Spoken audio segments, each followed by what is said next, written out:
Last year, I was overcome with mom guilt because I had scheduled a trip to climb Mount Kilimanjaro. Our climb started on June 1st, and my youngest son's birthday is on May 31st. And when I planned the trip, I don't know what I was thinking because you can't just like hop on a plane on May 31st and arrive in Tanzania ready to start your climb on June 1st. There's like 36 hours of travel between my home here in Laramie, Wyoming, and the Moshi airport. So I had all this mom guilt because I was missing my kid's birthday. I was headed to Africa for 10 days.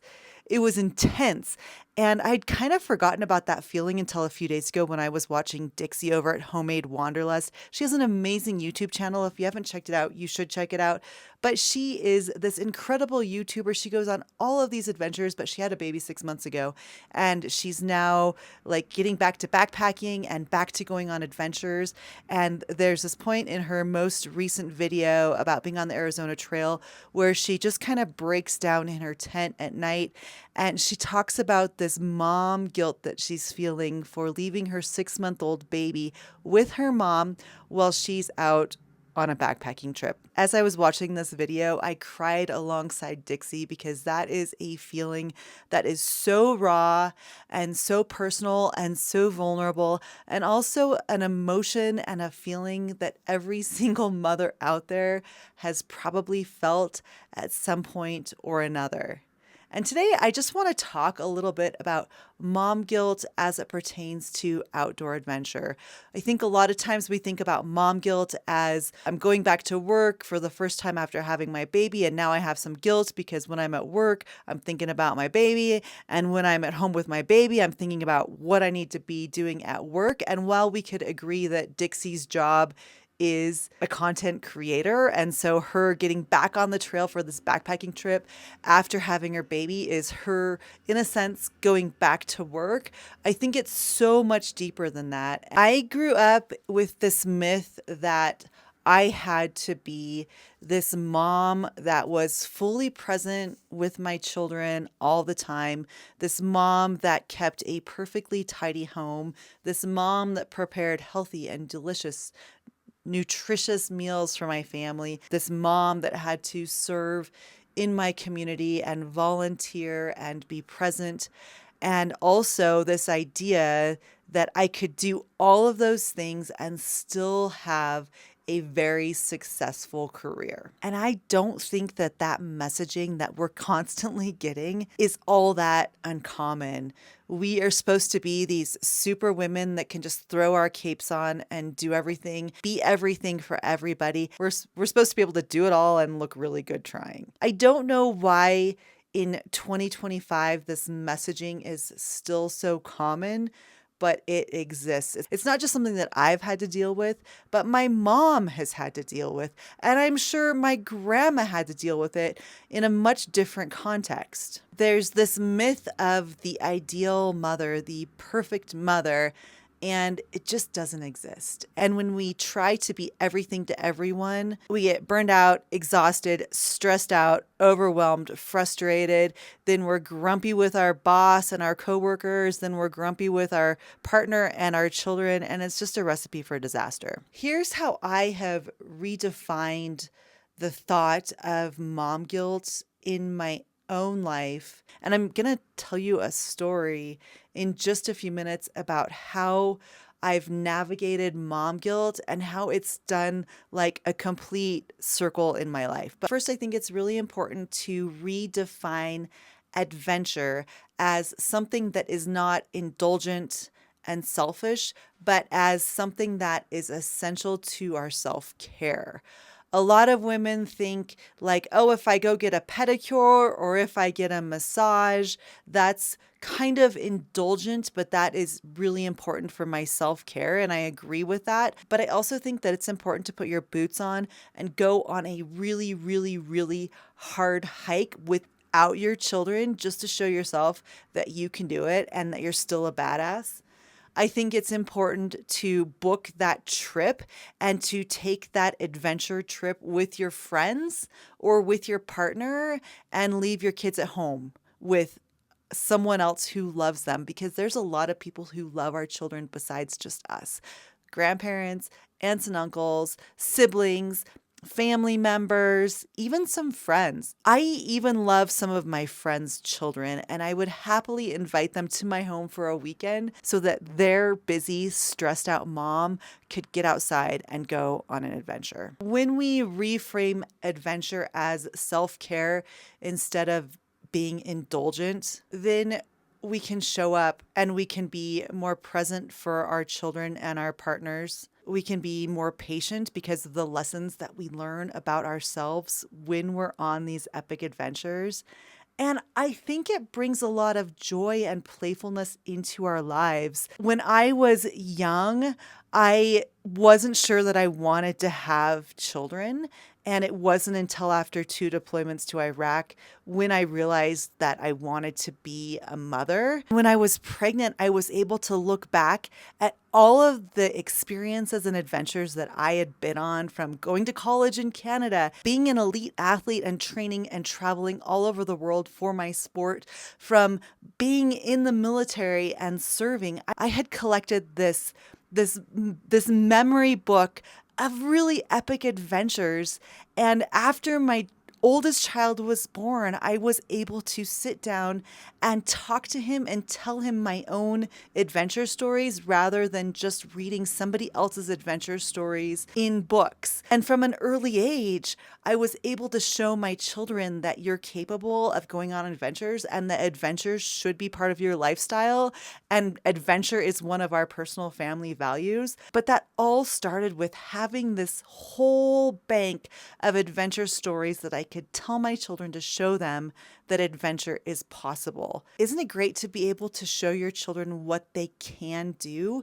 Because of all the things you did leading up until motherhood, we don't want those adventure stories to stop when we become mothers. We want those adventure stories to continue on, because how cool is it for your child to watch you pushing your body, traveling to new places, learning new cultures and customs, and showing them what is truly possible. I have 2 sons, and I really want my boys to see me doing hard things outside of the home, because that just squashes all of those stereotypes that we've seen our entire lives. The next thing that I think about mom guilt that is so tragic is this continual strive for perfection. And as women in the outdoors and as women who go on really big adventures, one thing that I have learned is that there's no such thing as a perfect adventure.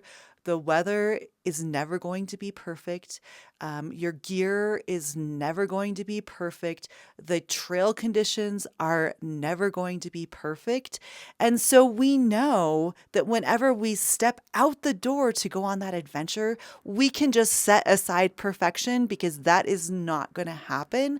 But yet when we come home to our families and home to our children, we expect perfection. And it's really hard to apply those lessons that we've learned on the trail into our own lives. Yesterday, I thought it would be fun to make bagels. I don't know if anyone has ever tried to make homemade bagels, but you have to make some dough. The dough needs to rise, and then you need to pat it down, form your bagels, let them sit for a few minutes, and then you put the dough that's shaped like a bagel into a water bath, and you let it heat up on one side and then you flip it over. It's really weird to stick dough in boiling water, but that's what you do. And then you let that sit, you sprinkle some toppings on, and then you bake the bagels. And I don't know what I was thinking, but I thought I'd be able to bake bagels that looked like they had just come from the bakery with a nice, smooth, shiny coating and like delicious, chewy inside. But I pulled my bagels out of the oven and they looked miserable. They were not the perfect bagels that I had seen on Pinterest. But you know what? It didn't matter, because this morning I sliced those bagels, I added some cheese and some bacon, and I made amazing bagel breakfast sandwiches for my kids. And they didn't care that the bagels were ugly, because what was inside was so tasty and delicious. And it just confirmed that thought to me that I'm so worried about like the optics of how things look. Does this look perfect? But what really mattered was being able to sit down and enjoy a delicious breakfast with my children who didn't really care that the bagels didn't look perfect because it was what was inside that really mattered. That's a lot like mom guilt. We strive for like this perfection. And does that matter? Perfection does not matter. What really matters is that we're just good enough. We're just doing our best. And one thing that's helped me with this is when I am at work, I want to be present at work. When I'm spending time with my family, I want to put my phone down and be present with my family. When I'm on the trail training hard for a big adventure like Kilimanjaro or the West Highland Way or Tour de Mont Blanc, I want to be focused on training for that big hike. If I'm just on a leisure hike with my friends, I want to be focused on the experience that we're having together. It kind of goes back to that old mantra of be where your feet are, be present in the moment. That thought, be where your feet are, really helps to ground me and keep me focused on those days when I've accidentally scheduled a trip to fly to Africa on my kid's birthday. For most of my life, I have struggled with mom guilt a ton. There were times when I owned my outdoor retail store when I was working 60-hour weeks, and times when my kids would spend all day Saturday and all day Sunday at the shop with me in my back room, coloring and watching shows and playing games on their tablets while I was out on the floor with my employees and my customers. And those times just ripped me apart because I knew that my children did not want to be at the shop with me. But I was also showing them that their mom was a really hard worker. This all came back to me just a few weeks ago. My oldest son is in 8th grade and he was part of a history competition, and he built a website that talks about equality in the state of Wyoming. I went to his presentation and I didn't know what to expect. I listened to him talk about his website, and he pulled up a page on his website where he talked about women who were doing good things in the state of Wyoming for equality and for women's empowerment. And as he scrolled down the website, I saw a picture of me standing on Kilimanjaro, and he talked about how his mom had created an organization that helps women push beyond what they think they're capable of doing and go on really big adventures and do things like stand on the summit of Mount Kilimanjaro together. And at that point, I realized that my child had been watching me closer than I thought. He had been watching me build and nurture and grow Hike Like a Woman.